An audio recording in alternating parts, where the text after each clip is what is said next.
Yes, people, in less than 24 hours, we're going to be kicking off for the biggest East Anglian Derby in almost a decade. 9 years ago, in those 2015 playoff semi finals, the stakes were massive. And as town fans, we know how it turned out. And it hurt. But you know what? That was a completely different squad. No, completely different club than what it is now. We've seen the transformation in 3 years. So I thought, you know what?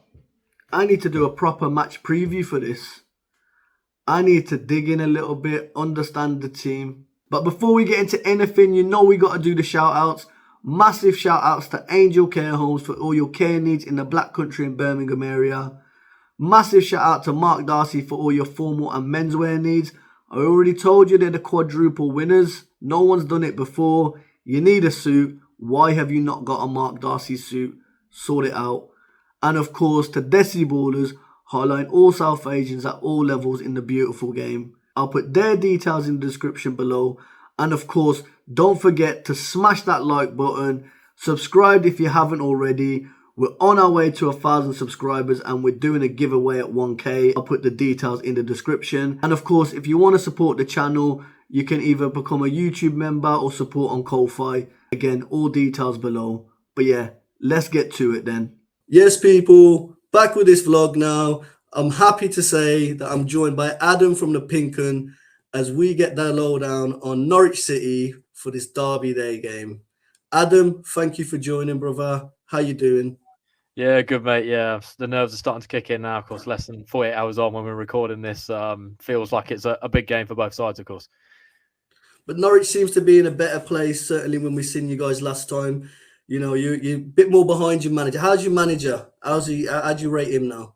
Yeah, he's very split still. I think it's kind of at the point where now I think we referenced it on our show. Our sporting director Stuart Webber departed, who brought him to the club, and there was a strong connection there from their time at Huddersfield.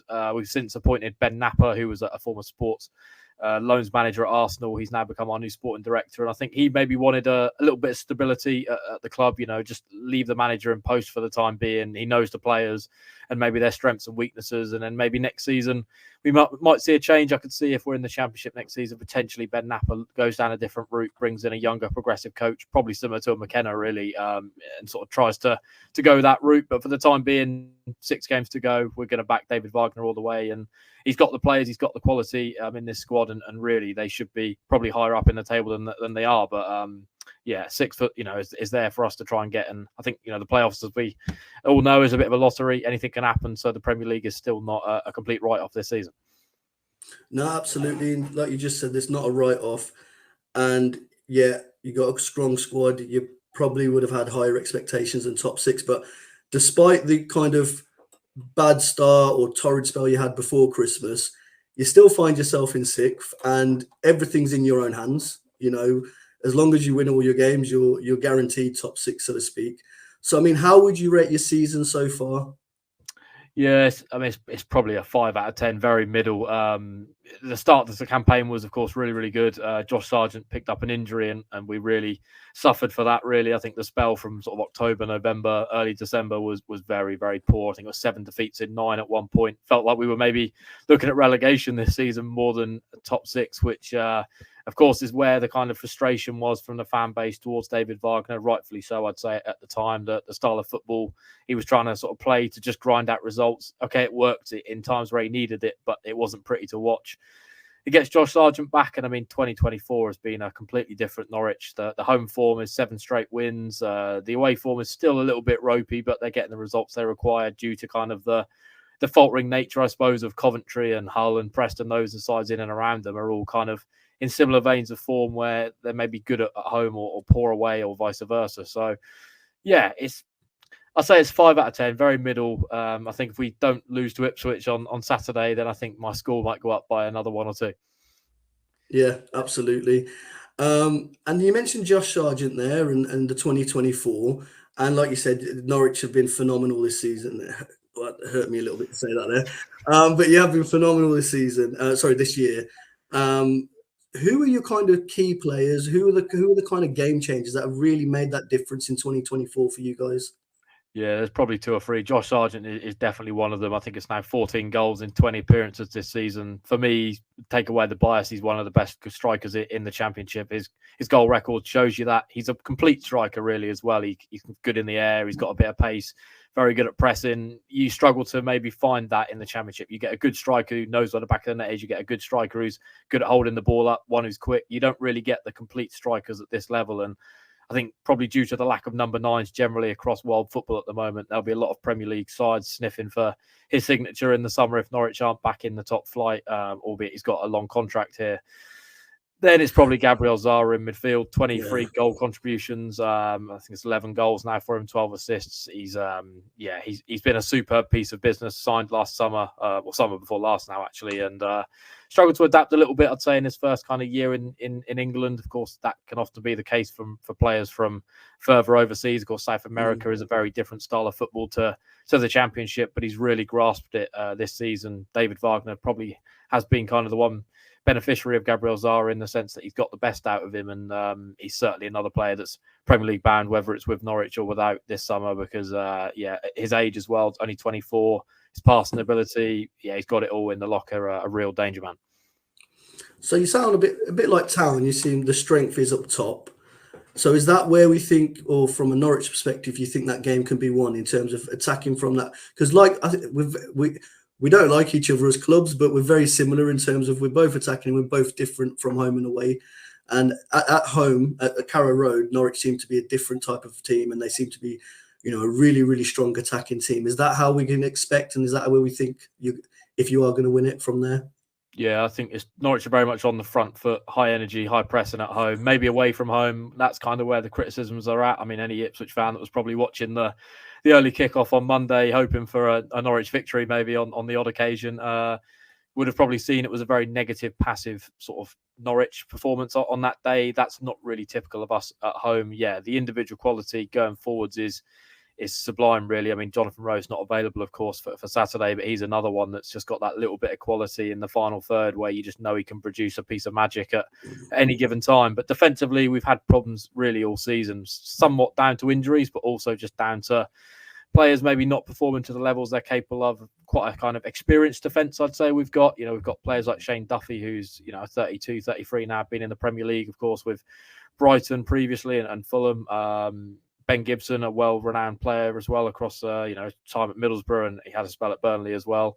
Both of them maybe not hit the levels I think that they're capable of this season. We've kind of had midfielders drop into defence at different points. Jakob Sorensen's played there. Kenny McLean, of course, at Portman Road, dropped from midfield into defence to kind of give us that option of trying to play out from the back. That's kind of been the system David Wagner tries to play, and maybe he's not quite got the tools defensively to implement that. So yeah, I'd say if you can get anyone who with a little bit of pace, the Amari Hutchinsons of the world, the Al Hamadis, to really get at those two defenders and put them under pressure, then I think you could have a little bit of joy. Yeah, absolutely. Very similar to Ipswich as well in terms of we push high up. So if you've got your Saras and your Sargents running off the shoulder, that's going to cause us some problems as well. So it seems like it's got all the billings to be a lot of goals in this. There certainly is going to be goals on Saturday. So I mean, we talked obviously about Sara, about Rowe, about Sargent, and obviously the attacking qualities. And we talked about some frailties there as well. I was going to say we'd do a combined 11, but we're both passionate fans of our own club. And to be honest, I don't think we'd get more than a couple of players from the opposite team in our combined 11. So I think what I'd ask, and I'll do the same here, is if you were to take two players from the Ipswich Town team, current team, add it to Norwich to make Norwich a better team, who would you take? And I'll do the same for Norwich as well. So your two players, who would you take from Ipswich Town to make Norwich a better team? Yeah, I think one would have to be Leif Davis. I've been, really impressed with him all season. His assist tally and even his goal scores for a left back is very impressive. Reminds me a little bit of maybe when Aaron Creswell was at Ipswich. You kind of knew he was a player that was far too good for the Championship. Should be applying his trade in the Premier League, and probably one of those almost in a similar caliber to a Johnny Rowe, where you think there's potential there to maybe go and play for his country in the future. Been really impressed. Very attacking, which I think most Norwich fans like from their fullbacks. We've kind of had issues at left back, so I think that would be a perfect player maybe to come and slot into that position. That would be ideal. I think there's a few probably from your attacking line that I'd be, very interested in. Amari Hutchinson, I think, is probably the one that I've seen in recent weeks. Of course, one that the player of the month quite recently, really exciting young player. And I think maybe kind of a similar mould to the Johnny Rose, just a little bit of pace, that little bit of quality, technically very good with his feet. I think he'd probably suit a David Wagner system in terms of pressing. So I think he's another one that I'd happily take. But of course, Ipswich are top of the league. I'm sure there's plenty of others that would be well deserving of a place in this Norwich City side, but they'd be the two I'd pick out. Yeah, no, you mentioned Leaf and Amari and absolute quality players. And yeah, I think from my perspective, who would I add as Norwich? You've mentioned them already. So one of our kind of weaknesses or whatever has been up top over the season. Like I said, we could. Kiefer Moore goes down. We've now got Ali Al-Hamidi. If he's gone, we haven't got another striker. And for me, Josh Sargent is probably the best striker, or one, and it hurts me to say that, but he's probably one of the best strikers in the league, and he definitely can play at a high level. You can see that. Very exciting, very attacking, very intelligent footballer. So definitely he's someone I'd take. And then the other one I think he's phenomenal is John Rowe. And yeah, I know he's your academy player. He's destined for big things. We call him our star boy. He's definitely your star boy. Yeah. I think he was the game changer. By all means, and this isn't me trying to be biased, but we should have really beat you in December. But it was John Rowe got you that point. And again, the goals. I mean, he was quick with his feet in such a congested area, finds the space. He's drop of the shoulder, and he's got a really good end product in terms of crossing ability, through ball, and all the rest of it. So, I think having him on one side and Amari Hutchinson on another, that would be quite exciting for me as well. Yeah. And then, Josh Sargent there as well with Connor Chaplin behind.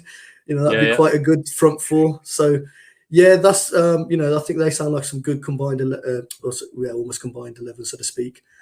So before we get off, very quickly, want to ask you, what are your score predictions? How do you feel that where do you think it's going to be lost or won for you? And what do you think the score is going to be?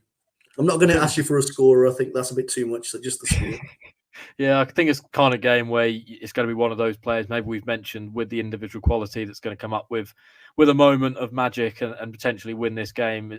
I could see a high scoring, attacking sort of game in terms of both sides going for it, trying to get the 3 points they require for, there are different objectives. Of course, Ipswich hoping to try and secure automatic promotion. Norwich, want to try and pull away from Coventry and sides around them before the 3 p.m. kickoffs. I think there's a few later kickoffs as well on Saturday. So it's a good opportunity for both sides to build a bit of a gap. I think given Norwich's home record, I feel a lot more confident. I mean, the away game at your place back in December, I thought that was probably the one foregone conclusion that Ipswich were going to win that game. And to be fair, Broadhead found his shooting boots, you probably would have won that game in the first half. So, but I think this is going to be a completely different game. I think Norwich will give you a real test at home, as they have done for pretty much every side so far this season. So,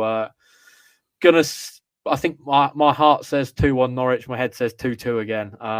But yeah, let's go with the heart. 2-1 Norwich.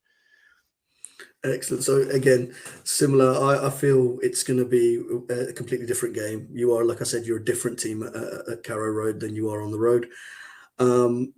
And we're a different team. We're not as open when we play away. But the quality that you guys have, like you mentioned, Sarah, and we've got Josh Sargent, as we've mentioned already. I think the quality of those two, and they want to shoot from anywhere sometimes. So I think there is going to be goals we are going to concede, but I think it is going to be close. I feel the stars are aligned. I feel this is our season. So I'm going to back us for a 3-2 town win. So yeah, that's for me. But yeah, before we go as well, sorry, last thing, do you just want to plug where you're at, all your socials, so we can put it all in the description and let them know where they can catch all the Norwich City content? Yeah, so we're the PinkUn. So we cover Norwich home and away everywhere we go. We've of course got the digital platforms, your social medias. So at PinkUn on X, Facebook, Instagram, you name it, we're there. We've also, of course, got the website pinkun.com where you can sort of get all the written analysis, previews, everything you need to know around Norwich, and of course this game as well, more pertinently. And then we're also in print. So we've got the newspaper in Norwich. Of course, I spoke to you previously. There'll be a good supplement between our chat there on Saturday. So anyone heading down to Carrow Road can maybe head over to Morrison's, pick out the PinkUn in the EDP, and of course read our chat if you haven't had a chance to watch it before. So there's a lot of good stuff there, whether that be in written or sort of video, audio form. We're pretty much everywhere. So yeah, man, I thought that was a really good convo. Very open and honest from him. I thought, he didn't have his green and yellow tinted glasses on. I certainly tried not to have my blue tinted glasses on. And he certainly, he knows his club. He knows what they're doing. Does make me feel a bit nervous knowing about their home form now and how quality they are, and the fact that they've been getting all these wins this calendar year without Jonathan Rowe.